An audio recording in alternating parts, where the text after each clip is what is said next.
But the point is, like, the meta geopolitical point that, like, this is of core interest, trade in the Red Sea. The facts are just not there. This is of core interest to the Chinese and the Europeans. Yeah. Who, I will note, are not bombing the Red Sea. Yeah. And I don't think they will.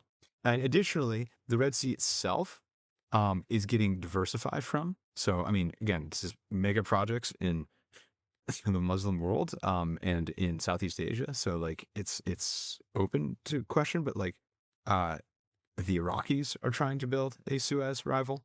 The Indians are trying to build a Suez rival. So, like, it just strikes me as a curious use of political capital and American moral authority to fight over the Red Sea if we have no real plans to end the conflict in Israel.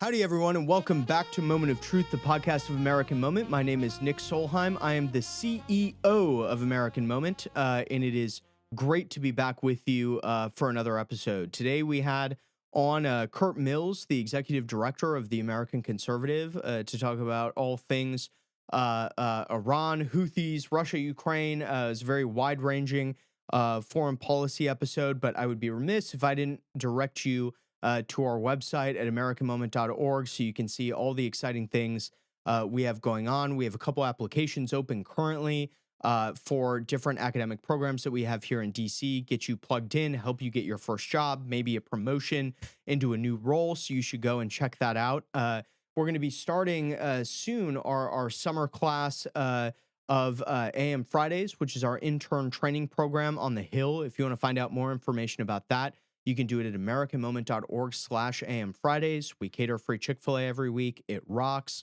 So make sure to go check those things out.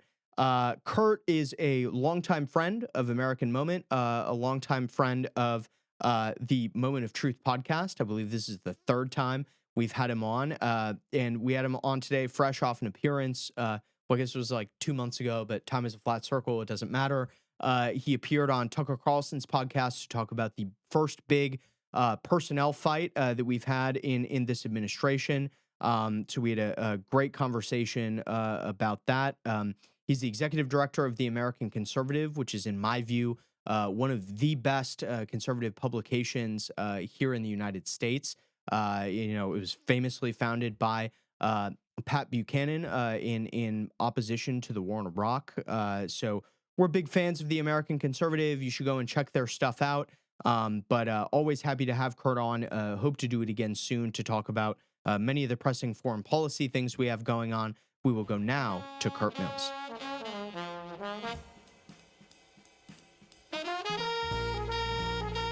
Curt, thanks for coming on the podcast yet again. Thank you for having me. It's, my feeling is that you are a very hot commodity on the podcast circuit right now. You just came back. Actually, this was like 2 months ago. Mm-hmm. Time is a flat circle, whatever. Yep. But you were on Tucker Carlson's podcast. And I guess as a reminder, like for our listeners, you're the executive director of the American Conservative, great magazine founded by Pat Buchanan, among some others. But what was being on Tucker like, man? Well, it's the second time I'd done his program. This is the first I've done it in this iteration. So I did, I just do it every 5 years, and whenever there's something related to Middle East policy that seems super acute. So I did it for the first time with the Fox hit in January 2020. I think it was January 2nd or 3rd, the night of, as we found out, the night of the Soleimani strike. And then we did this late January, I think it was the Friday after that inauguration. And it was like 16 degrees in New York City at the time that we filmed it, which was late.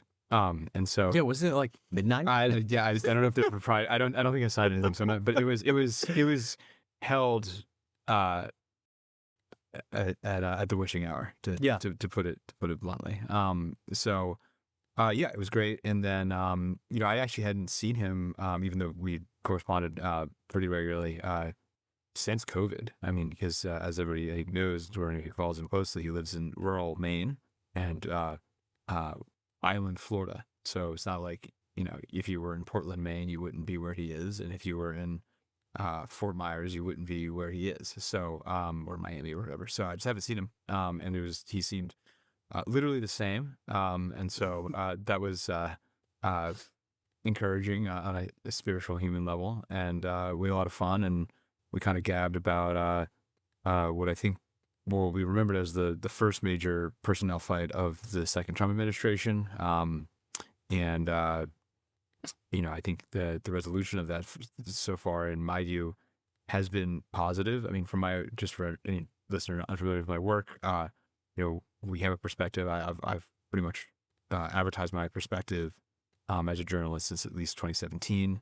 But I do take seriously covering this, and I do take seriously giving everybody a sort of a fair shake. And I think most people who don't agree with me would agree that I've quoted them accurately. I've characterized their position fairly. There are some aging members of the neoconservative circuit who are less nuanced in their views of me, but jumping out, yes. But in general, like someone like Eli Lake, et cetera, would say I'm a fair writer. Yeah. Well, so the subject, you're talking about this personnel fight. The subject of your interview with Tucker was the personnel selections of one Elbridge Colby and one Dan Caldwell, both friends and former guests of the Moment of Truth podcast, both incredible guys. But and I know there's been a lot of play. A lot of people have been mentioning to me, whether it be on the Hill or whatever, that they listened to your interview, and were very enthralled by it. But for listeners of this podcast who maybe are not familiar with the whole story, in my view, is that it was a MAGA victory, right? Like Dan is in there, Colby is seems to be cruising to confirmation now. But can you give sort of the timeline for how all of this came about? Sure, yeah. I mean, it was definitely a victory for what could be called the American First Wing of the Republicans, but I think, quite frankly, it was a victory for anyone who thinks that the foreign policy of the last 20 years, let's put it conservatively, has been a disaster. Anybody who thinks the Iraq War wasn't just like this minor misstep, that it was actually this epoch-defining fiasco. And I think it was a victory for the 70% of Americans on average, if you look at polling, or at least the RCP data, that say this country is going in the wrong direction. These are reformist picks that want to steer the ship of state towards something that's more reasonable and popular and sustainable. So the inciting incident to the interview that was 50 days ago now, or so, was that there were a series of, I really don't like to use it, but just naked hit pieces, and there was one outlet in particular that sort of championed the cause, sort of an obscure outlet, but one that I think is getting increasing cachet, albeit through, I think, pretty malicious journalism, and they targeted particularly a figure called Michael Domina, who was basically a Middle East advisor to now Secretary Hegseth. I think at the time, Hegseth had been confirmed the night we did the podcast. So, yeah. But they were targeting him when he was Secretary Designate. And then additionally, they really cranked it up for someone called Daniel Caldwell, who, you and I both know, and has been on the show, as you mentioned, and he is a sort of advisor to Hegseth and goes back with him, which is notable. And so they went after them, and then very conspicuously within the piece, they tried to link it to this figure, Elbridge Colby, which just like it was a game of Clue, it's Elbridge Colby with a knife, in the living room or something like this, actually it was Colonel Mustard or whatever, but And like, well, you ever play Clue? I know you're a Zoomer, but like, I think it still existed in the 2000s. That was the deep cut. Yeah. All right. Anyway, but it's just like they attacked. Basically, the long and short of it is they attacked two figures who are still close and important in the Pentagon, and then they try to link it to another person who was going to be Senate confirmed. The linkage was not established in any way that was coherent in the English language. Just again, like hit piece, negative headline. Insinuations of radical beliefs of wink wink nudge nudge, this person might have biases in certain directions, and then even if like one of these people were fired and I tried to sue this outlet, like it would be tied up in litigation. That's not the goal. The goal is to just get these people DQ'd. And it is I told this to someone who was also reporting on this, and I just think it's just like the most curious, uncharismatic way of doing business. I think this is basically the neoconservative press, and so basically people more closely aligned with the foreign policies of, say, George W. Bush or John McCain or Mitt Romney. And our magazine's been around for 23 years. And, the magazine back then in the 2000s, early 2010s, critiqued Republicans, but we never wrote, and I was an editor then, but like, the magazine never wrote stuff like, how dare, this White House go in a direction that, doesn't satisfy TAC, like we just said, we didn't agree. We don't support the White House. We think it's a mistake, et cetera, et cetera. We didn't try to, get people fired. You say that, they violated our values, but it's just, these are the guys that opposed Trump in the 2016 primary. These are the guys that oppose Trump anytime he does anything in the direction of getting us out of the Middle East. And then they come at it with this sort of piousness, which is just enormously rich and extremely dishonest if you scratch the surface of it. Yeah, I mean, so like, thinking back to when all of this was blowing up, it sort of seems like a similar thing to like what Stalin did with the Trotskyites. Like it was just total. Sorry, you're not on the team. We are going to slander and exile you. Like that is basically the playbook. And for people who are familiar with Bridge, have listened to our episode with him, like he's primarily a China expert. And it seems like the main line of critique is he doesn't like war with Iran enough. Yeah. I mean, I think, and I think there was I never met Colby. I've met, I believe I don't know if it's right, but I believe Rouse Douthat, the New York Times columnist, was contemporaries with him at Harvard, and has written a column about how Colby was like noted as like a rare conservative who was against the Iraq War, like at the top. So like I think versus like since come out like all kinds of people on the populist right were like die the war. Well, Iraq War fans, Yep. But like Colby was not, and so I think people can smell like real skepticism, real principled skepticism of what we've been doing in the Middle East, and I think it doesn't really matter what he says one way or the other from this point on. Like people just assume that he has an agenda, which again, as you indicated, like I think he has the Middle East views, but like the book he wrote about was China, and it wasn't a book on Iran. So like, I mean, I think it's a desire to hem in the president, surround him by people that he doesn't agree with, and then just hope this guy goes away. It was the same strategy in the first term. Trump seems a lot more wise to it, and they're just running out of people to, they don't make love Mr. Bolton. They don't make those guys in a factory, right? Like so, like it has to be more and more subtle, sort of neocon tendency people. Yes. And I think it's a strategy, but I think it's really un-American and not edifying and interesting. Well, so it seemed to me that the prevailing wisdom November, December, and early January was that the president was going to lose on some of his Senate confirmed picks. Right. That in this instance, as well as the Gabbard thing, the RFK thing, etc., did not happen. Right. The president has won on all of these important battles. What do you think is the significance of that, and sort of contrast it with what we got in early 17? I mean, I think it shows that he can govern. Those picks were, particularly RFK, particularly Hegseth. They would truly Gates' nomination, or Gates withdrew himself, I don't remember which. And, that's not where he was when he was elected. And then, some of it is just the mandate's larger. It's a popular vote. He was run out of town on a rail. They indicted him 100 times. Country returned him to power. So, I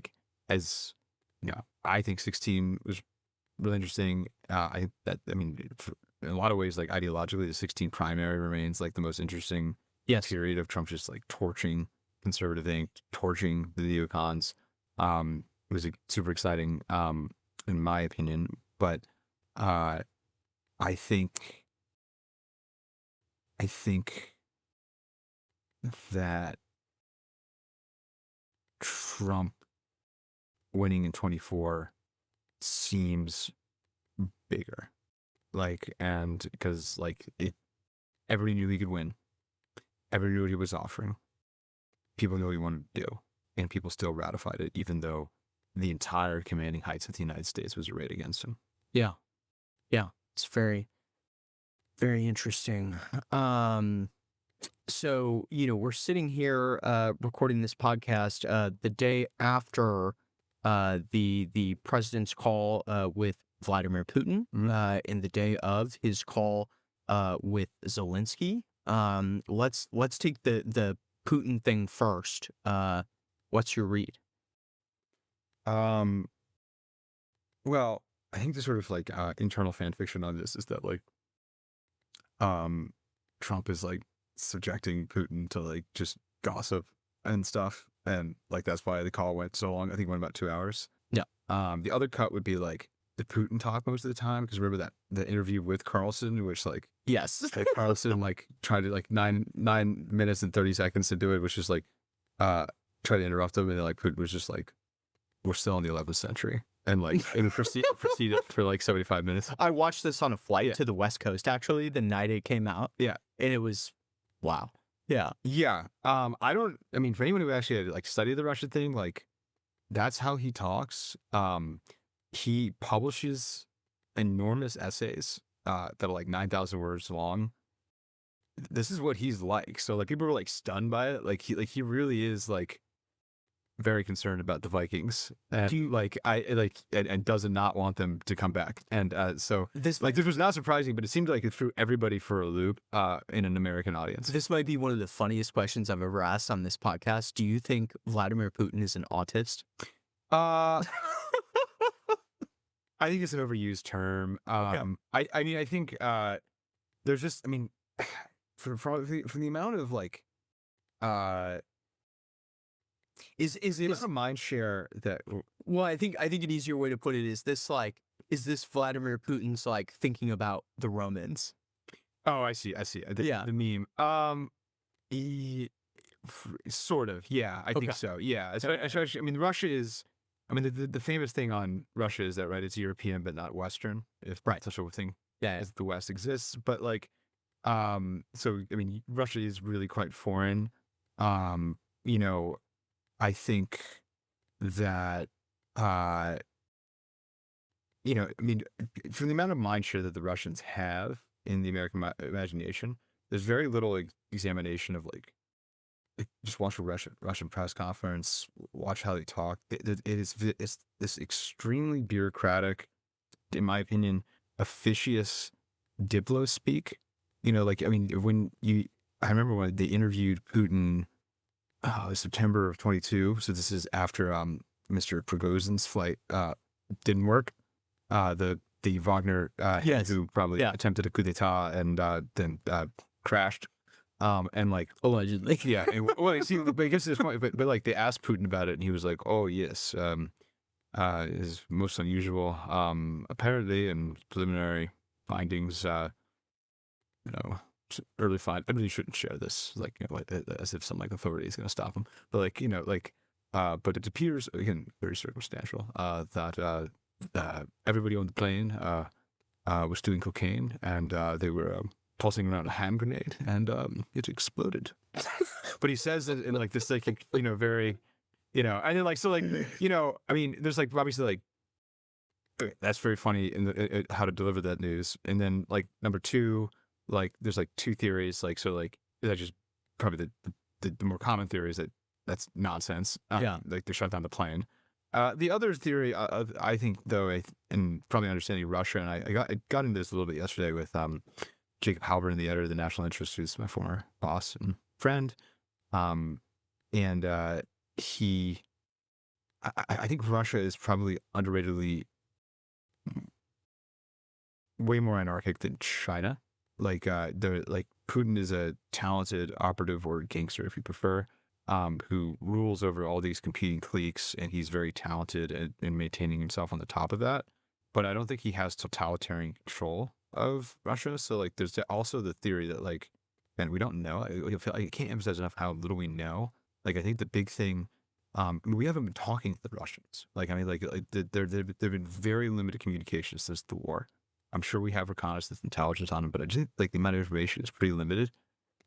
There's entirely the possibility that like Putin is allowed the impression that he assassinates Prigozhin or other figures because that makes him look more powerful. It seems less powerful if these people just, if other people are killing them. Do you understand? Yeah. And so like, versus like China, it's pretty, like, it is really, really, I mean, I don't know if you remember the party congress that they did in 2022, where Xi Jinping, the president of China, gets the historic third term, and they boot his Hu Jintao. Yes. Who seems like a slightly senescent old man at this point. Yeah.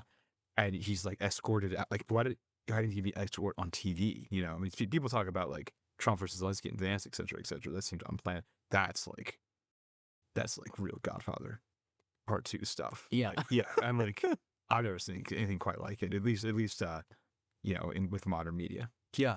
So getting back to the phone call itself. Yeah. Getting back perfect. The new perfect phone call, hopefully. But yeah, I'm just stole that joke. Yes. Okay. Sorry. Yeah. No, I don't know. I think a lot of it is also mechanistic. Like, one more thing on like Putin trivia. Like, there's the view that Putin might speak better English than people think, and I totally believe, and hides it for domestic political consumption, right? Russian nationalism, patriotism. So like, I don't know. So like on the Carlson interview, obviously it's working through the translator, but that's like filmed and disseminated. Does Putin with somebody like Trump try on more English, like, or is it all translating? So like a 2-hour phone call through translator might be a 1-hour phone call between us. Like, I don't know how this, and nobody really asked these questions, I feel like. Yeah. What do we know, 24 hours out from this phone call? Yeah. So, I mean, the Russians we still don't have a deal. I mean, I think, it's very, I mean, if you compare it to like World War I, I think the Germans had decided to sue for peace by August or September of 18. I don't remember which one it was. And then it took till November till they had an armistice. And so, the process has obviously started, but we don't have a ceasefire. And, we have a ceasefire on like some of the infrastructure stuff, the Kursk thing. So the Ukrainians did an incursion into Russian territory.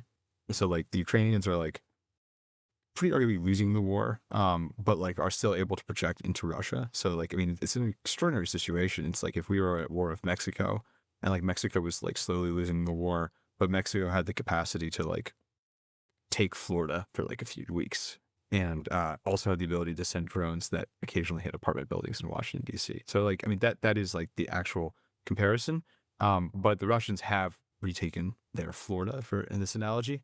And they didn't just summarily mow down the retreating Ukrainian soldiers, which they might have if these talks were not going on. So that implies strong good faith. Other interlocutors, so obviously this gets a lot more social media attention, and people can debate how in the mix he really is. The Alexander Dugin person, who is very much like saying like, well, Trump and Putin are aligned, this kind of stuff. So the signals, the smoke signals out of Moscow is like they're game. They want to do it. They want to work with this administration, et cetera, et cetera.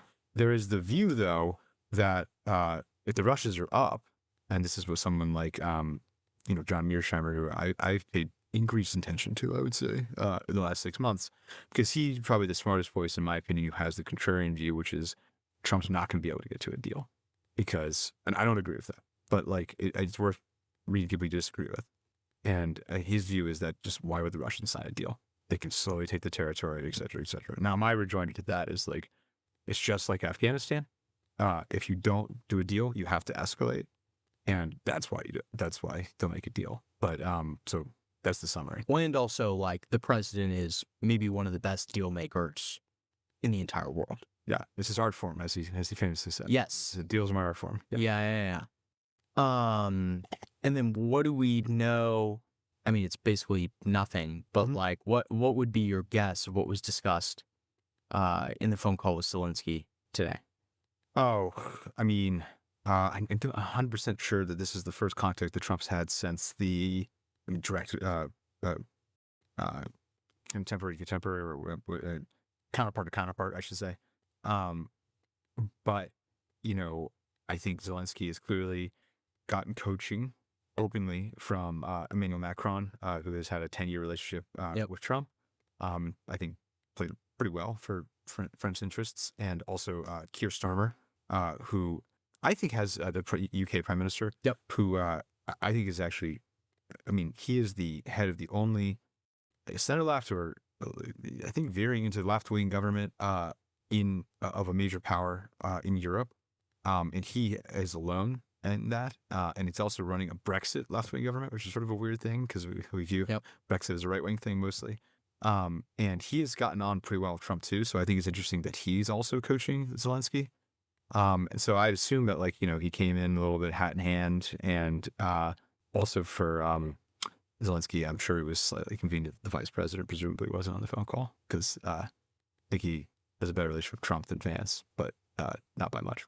So yeah, what would be your read on the? I'm assuming that you saw the Fox News interview that Zelenskyy did immediately after with Bear, after he got basically kicked out of the White House. What was your thoughts about that?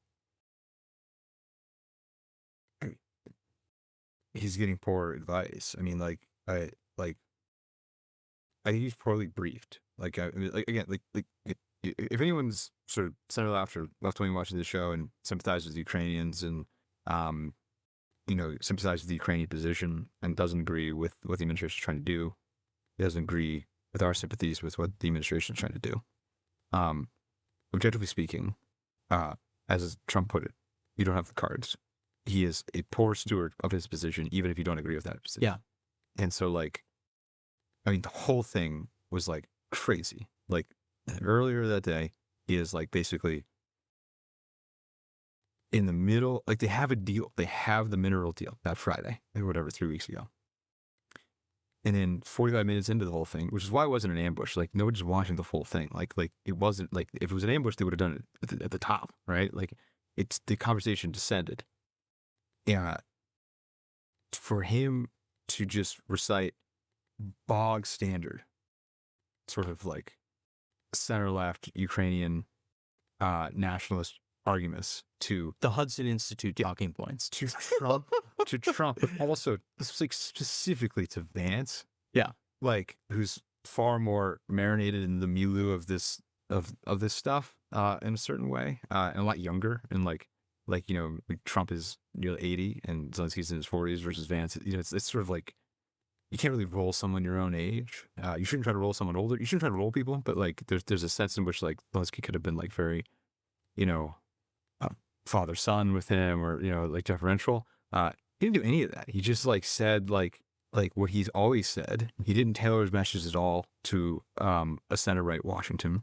Yeah. And then when he didn't get his way, he went on Fox to discuss with. I think Bear is professional, but Bear obviously represents corporate News Corp, center right he almost looks like a Bush administration official.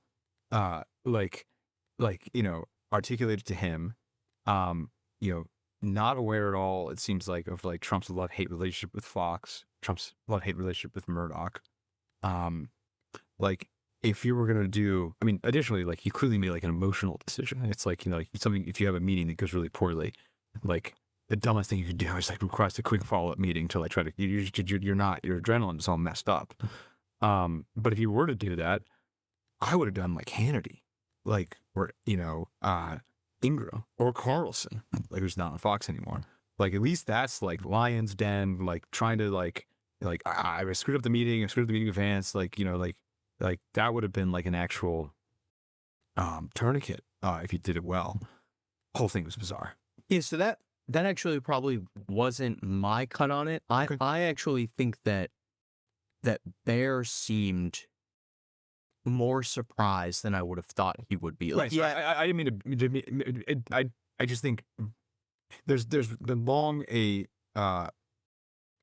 distinction between, less so now, but like just during the Trump era, between opinion Fox, and news Fox. He went to news Fox. That's all I was trying to say. Yeah.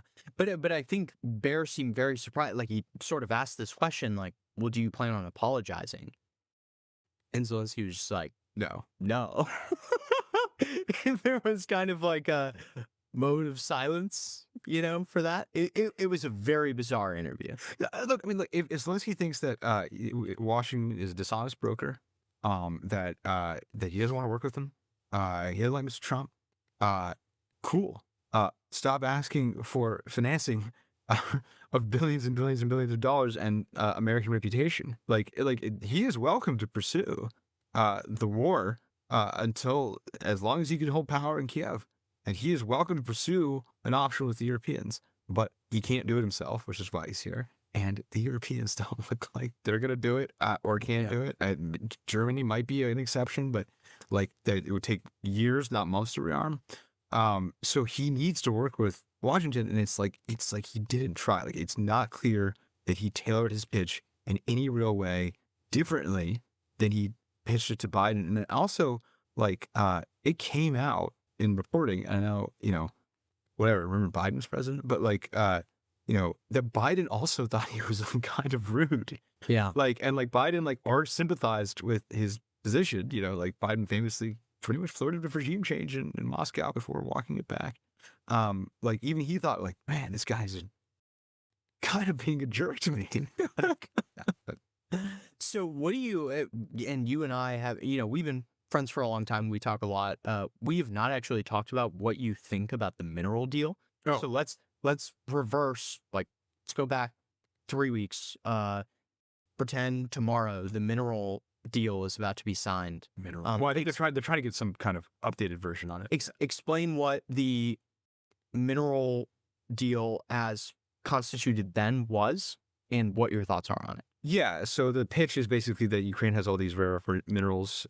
People think that the rare earth minerals is the great gold rush of the 21st century because they were used it's for the development of smartphones and electric vehicles.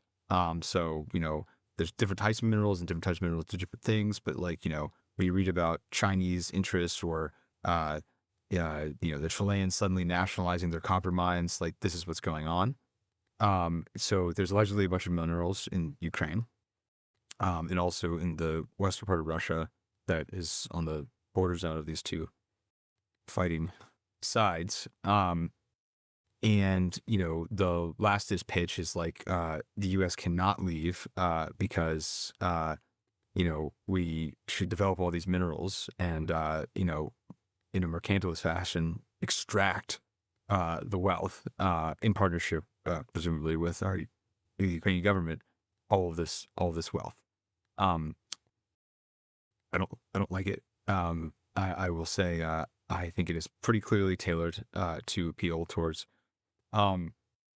Trump's acquisition-minded foreign policy views that he has articulated. So, like, I mean, he very famously said, "We didn't even get the oil." So, like, we can get into this all day, but, like, a critique of the Iraq War, which I think is ultimately false based on the evidence, was that, it was blood for oil. we had invaded Iraq for the oil. We, of course, didn't see who Iraq sells oil to today. Like, it's Chinese, not the United States in large measure. And also Iraqi oil sites aren't nearly, they're still recovering for the pace that they would have had presumably under Saddam's regime. They took oil sites offline, not the other way around. And of course we should have known that in Gulf War, like all the Werner Herzog movies you can see of like these massive burning oil fields. The Iraqi Republican Guard burned the oil fields as they were retreating. But I think it is designed to trick Trump. I think we've seen this before. Afghanistan suddenly had all these minerals as we were considering leaving Afghanistan, if you remember, in the late 2010s and early 2020s. So my question, number one, is if they had the minerals the whole time, why aren't they developed? Number two, looking at Afghanistan, are there all these Chinese mines in Afghanistan to get the wealth out? There are not. So we've had 4 years since the Afghanistan exodus, and the fear mongering on that we were going to cede all these minerals to China has not happened. I think to this day, I could be wrong, but the Taliban does not have normalized relations with like pretty much any any nation on earth. Few maintain embassies. China has an embassy, et cetera, et cetera, et cetera. But this is an isolated country that is not on balance developing whatever alleged natural resources it has. What it is obviously developing is opium that varies. I think it's probably less than it was 4 years ago on average. But they're not this enormous gold rush going on in Afghanistan. I think the same thing in Ukraine. If they're even there, which is a major question, try setting up a mine in a war zone. And I think it is basically designed to keep the U.S. there. Additionally, it has all the risks in the world of a casus belli for an escalation in the Ukraine war, if not against Russia itself. If U.S. troops were used to secure the extraction of these resources, and they were just randomly shot by, any of these Russian militias that exist in the East, or if they were shot, let's say, by Ukrainian nationalists who thinks that that is a stab in the back. It's not the safest part of the world. We would get back enmeshed because U.S. troops were killed, presumably, or people would certainly make the case. And the same thing happened with Afghanistan. Abbey Gate. That's why we have to go back. Yeah. Yeah. So, what are your thoughts on ceasefire? 30 days is what we're talking about right now. What do you think is going to happen in that sort of interregnum? I'm still very anchored. It's possible this ages poorly, but I'm still very anchored on. I'm not sure he'll actually go, but the offer that apparently was online. Also to as a quick addendum to the minerals thing, the Russians have also put out feelers. If you want to do a mineral deal, you can do it with us. So there's multiple mineral deals going on in these negotiations. But I think the most interesting thing that strikes me as super tailored to the peak of the President of the United States is the offer that apparently stands for Trump to go to the Victory in Europe Day, or Triumph in the Great Patriotic Wars, it's called in Russia, parade in Moscow in early May. So, are you not familiar with this? No. Oh, okay. Okay, so have you ever seen pictures of the sort of tank stuff? Putin has really amped up celebration of the Great Patriotic War. Yeah. Additionally, people it was a pretext for the special military operation, as they call it, that the Ukrainians were run by Nazis, right? Yep. Remember all this stuff? Yeah. So there's a huge parade that happens in May around when Hitler committed suicide and the Third Reich capitulated. That mostly ended the war for the Soviets. Of course, they got involved in the Japanese stuff a little bit at the end, but they didn't have nearly the commitment that we did. We have really two theaters in different continents in a way that was not true of basically any power. There's a possibility that Trump will go to this parade if there's a deal. We know Trump likes these parades. He goes to the France one. I think he's gone twice. Macron made it very clear, when he first got in, come to the parade. Trump has even talked about, let's get these parades in D.C. Obviously this has been a critique to people who think he's a dictator or a dictator in making. So that timeline for me strikes me as important. So we're dealing this in late March. That's a 7-week timeline to get a deal, which lines up with the 30-day thing with an extension. Where's it been reported that he's considering doing that? I think the offer has been circulated and it has not been shot down by the White House. That is fascinating. Yeah. Very, very interesting. I mean, you can see it, right? Yeah. But also I think it would be a high cost move for him Yeah. because he's there, Putin, as they're pushing the Yeah. whole thing. Yeah. I suppose last question. I don't know the last time Trump was in Russia. I'm not sure Trump has been to Russia since he was a civilian. Yeah. And that was the whole Miss Universe pageant that where this is Russia get stuff now, but Yeah. he was allegedly entrapped, et cetera, et cetera. I don't think he's been there for 10 years at least. Yeah. I last question on the Russia-Ukraine stuff. You brought up where Putin in the interview with Tucker last year was talking about that their primary motivation for this is the Nazi stuff. The Russians' primary motivation. Getting involved in Ukraine was because you have all these Nazi paramilitary groups in Ukraine. For me, that doesn't pass the smell test. But what are your thoughts? Yeah, I mean, I think the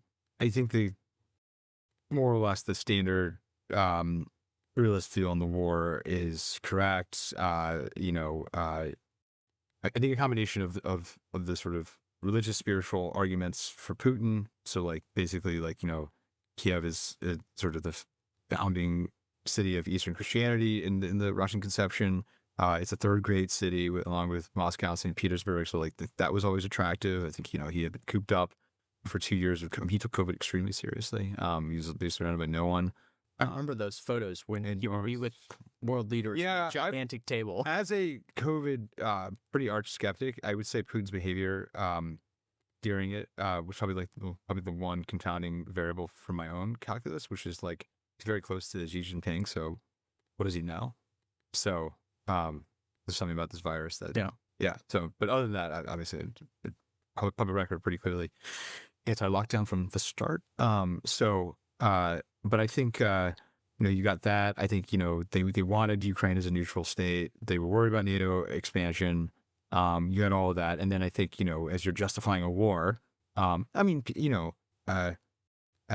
Trump said to Bill O'Reilly back in the day, are we so innocent? Our government under Bush, when you're creating a war justification, you throw everything against the wall. And so one of the facets of it is that there remain, you're in a more dicey part of the world when there are actual paramilitaries, and there remain pretty Nazi adjacent paramilitaries that I think the Azov battalion has gotten the most attention. And that all has to stem back towards, Ukraine was part of the Soviet Union. It had been a clear, egregious victim of what is known as the Holodomor, which is the either intentional famine or quasi-accidental famine that happened under Stalin. That was, terribly not that reported out in the rest of the world at the time in the early 30s. And then, when the Nazis started rolling across Eastern Europe in a big way with Barbarossa, some in Ukraine, probably somewhat understandably, greeted the Nazis as liberators, and then some particular, Ukrainian nationalist groups were working hand in hand with the Nazis during the atrocities in Eastern Europe and the bloodlands that existed in part of the world from 41 to 45. Yeah, it just didn't strike me as that is something that looks. Again, it's like playing into the Russian nationalism deal where it's yes, this is something we can sell to the Russian people, but it's not actually. It's much more about this. War is Ukraine as a war is a big deal, right? I mean, the World War II no one did it like the Russians. I mean, the closest is the Germans, but the Germans lost less people, fewer people. And so it is an enormous part of the current Russia, self-justification. And I think that can't be discounted. Right. So now, let's talk about the Middle East. Yeah. So I think last time we had you on here, we spent a lot of time talking about the Israel-Palestine stuff. I think it was not too long after October 7th. What is the current state of play in Israel and Palestine, and then where do you think the conservative movement is headed on this question? Yeah, I mean, so again, filming late March 25. It looked like there was, the Witkoff as Trump's man as president-elect, Steve Witkoff, special envoy, basically got a mega ceasefire done in the last days of the transition before the inauguration. Something that, in parallel, but I think is very clear that Team Trump more than Team Biden was driving the bus. That ceasefire has been broken. And the inciting incident on it was the sudden bombing of Houthi positions in the Red Sea that looks like they killed 25 to 40 people per the Houthi numbers. And quickly following that, the Israelis went back into Gaza in a big way. They'd already done some pretty aggressive stuff in the West Bank, but they went back into Gaza, and then Gaza's where the massive numbers of bodies start stacking pretty quickly. And so it looks like, again, it's a war zone. We don't really know, but it's possible the Israelis have killed 400 people. Again, as of this morning, it looks like the Israelis are even considering have restarted ground operations in Gaza, which is, intense stuff. Yeah. So you've taken a lot of heat, I think, in the last 48 hours for your position on the Houthis, which I will let you explain in a minute, most notably from John Podhoretz, who I believe called you, what did he call you, a man-child? What was the term that he used? He called me a child. An idiot child, something like this. Okay. Yes. He's so ridiculous. Yes. The editor of commentary, John Podhoretz, inherited a magazine from his father, Norman Podhoretz, and has made a lot of it, I guess. So what is your position on well, I suppose actually tell us what the American position is on the Houthis currently, and what your views are on what's being proposed. I mean, I think the U.S. slapped back a foreign terrorist designation on the Houthis. So the Houthis are the armed militia group that has triumphed in the Yemenese civil war that has been going on since the Arab Spring.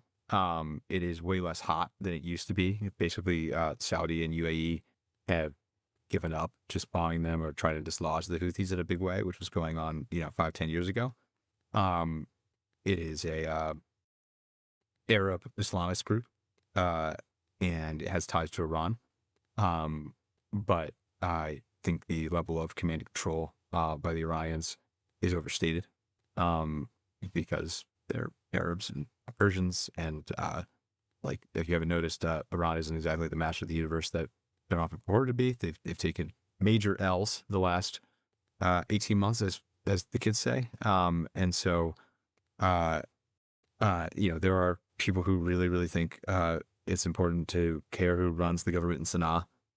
Basically the poorest city in the Arab world, or the poorest country in the Arab world, and additionally, Houthi actions where they blockade the Red Sea, take shots at commercial vessels, military vessels, et cetera, stymie trade, is seen as a justification for going after them.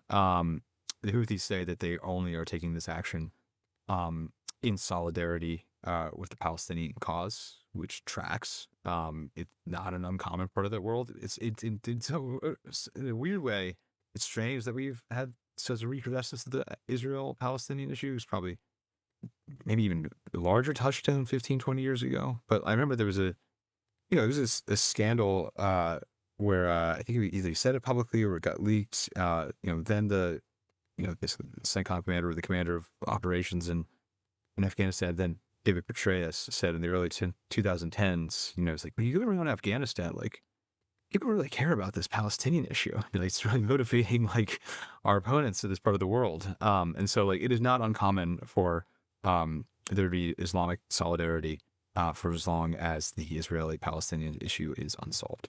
Yeah. And so what is the, proposed American reaction to what the Houthis have been doing? Well, I mean, they bombed them. And that's what they did. And they said that they're not going to stop doing that until they stop doing Houthi stuff. I think the main problems of that is that Yemen is really poor. So it's not the greatest amount of places to bomb. It's similar enough to Gaza. Additionally, the Houthis have shown themselves like pretty able. I mean, they've been, the Saudis and the Emiratis to a lesser extent bombed them incessantly, and it didn't really affect Houthi operations in a major way. And then additionally, the question is whether or not this fight with the Houthis is effectively just a pretext to go after the biggest shark in the water in the conception of the neocons, which is Iran. Yeah. So why do you not think, if the Houthis are attacking, international shipping, vessels that could be carrying Americans or American goods, do you not think it's an appropriate response to strike back? I mean, I think if things existed I get none of this happens in a vacuum. Yeah. But sorry. yeah. Bombings of ships have been used as pretexts for wars, and Lusitania, at least a couple times. Yeah, a few times. So it's like, I was thinking Spanish-American War. Yeah, I just think, number one, like, dubiously, if very dubious for it, like, if the military-industrial complex wants it and is very big on these ships going down, I think skepticism is warranted, based on the record of the military-industrial complex in this country. But I think, number one, if the U.S. is going to be a party to the Israel-Palestine war, which it is because we're a military supplier of the Israelis, we are a foreign aid supplier of the Israelis, and we are morally supportive of the Israelis' actions, then it is incumbent upon us to, if we want to do that, and obviously I think we should not be those things, at least the military sales, it is incumbent upon us to work towards a solution. If we are not working towards a solution, the Houthi response, in my view, seems inevitable. And if it's inevitable, then escalation moves from there. To answer your more abstract question about, should the United States military be the guarantor of open shipping and sea lanes? My answer is honestly no. I don't think we need it. But specifically, and it's also like this: if you interviewed Trump's primary opponent Jeb Bush in 2015, he was enormous on this question. Yeah. Like this is commerce. This is America's business. We've got to do this, et cetera, et cetera. That's what the American empire is, and it's good. My view is it's not serving the average American, but it's specifically on the Red Sea question. Look at the top 5 countries and top 5 companies moving goods in and out of there. Not American.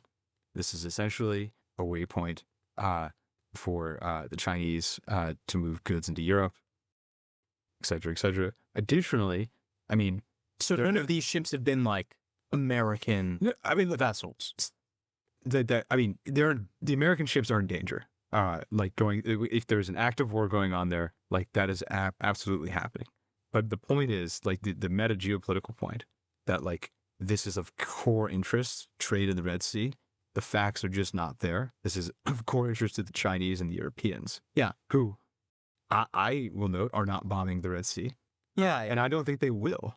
And additionally, the Red Sea itself is getting diversified from. So, I mean, again, this is mega projects in the Muslim world, and in Southeast Asia. So, like, it's open to question, but like, the Iraqis are trying to build a Suez rival. The Indians are trying to build a Suez rival.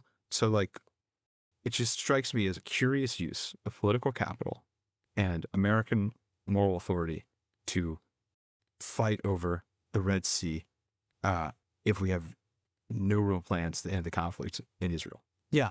I suppose my basic view would have been that I don't really care about securing international shipping lanes for other people, but to the extent that it puts like American industry and lives in danger, like actual American companies shipping American goods or American flagged ships or whatever, that is in our interest. I mean, this was we were talking about this before the podcast, and I already know you're going to disagree with me. But I mean, this was the position of the founders on the Barbary Pirates question.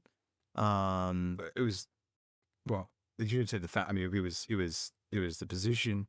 It was the concluded position after much pressure of the Jefferson administration in the mid-1800s to take action. They took action. The original reason why they took action is they didn't want to pay ransom to the pirates. Jefferson had been actually quite clear that he was anti-ransom. It's the original, we do not negotiate with terrorists. Yes, but we did intervene and we basically paid the ransom, and then the war happened again 10 years later. Yeah. You know, I know, like, I just referenced like mega projects in Iraq and India, but I think zooming out, it makes sense because the Barbary Pirates days were numbered. Right. The French took them out. So, like, again, like, people are like, you oppose Thomas Jefferson. Like, number one, I don't. I feel like I'm one of the biggest Jefferson defenders, like, on the circuit. We've had this argument. Yeah, we've had this. So, like, but I think legitimately, this is like the dumbest thing he did. Yeah. Okay. We're going to go now to the members only section. As a reminder, if you'd like to get a couple extra minutes of content with each of these guests, you can join us on YouTube as either a truther or a statesman. And so that Truther? Yeah, truther. I've said this in front of you before. I know, and I'm reacting the same way. I still. I mean, is the statesman package more expensive? Yes, because Okay, well, see, that's another reason. You get to be a statesman. You don't get to be a truther. It's just safer. You may as well just help Nick out and go for the larger package. Yeah, go for the statesman. We're going to go into the truther. You get invited to exclusive events that we do here in DC. So make sure to check that out. But now we're going to talk. What was the second thing we were going to talk about? I was going to ask you the usual question, and then what were we talking about? We were going to do in the members only section. We were talking about California. We were going to talk about how great California is. So, which you had never really seen, even though you were born there. Yes, but yeah, that's never right. returned. Yeah. So we're going to talk about California and why Mike Cernovich is right on the question. So we'll go now to the members only section.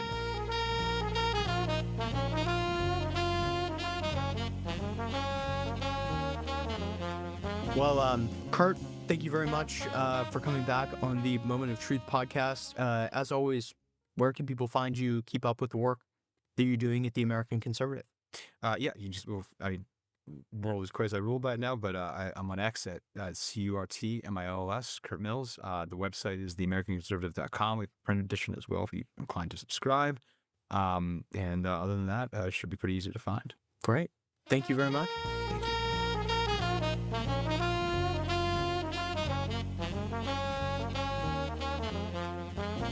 Thank you for joining us for another episode of Moment of Truth. We hope you enjoyed that conversation with Curt Mills. We're very glad that you listened to this podcast. We ask that you would come and join us again next week.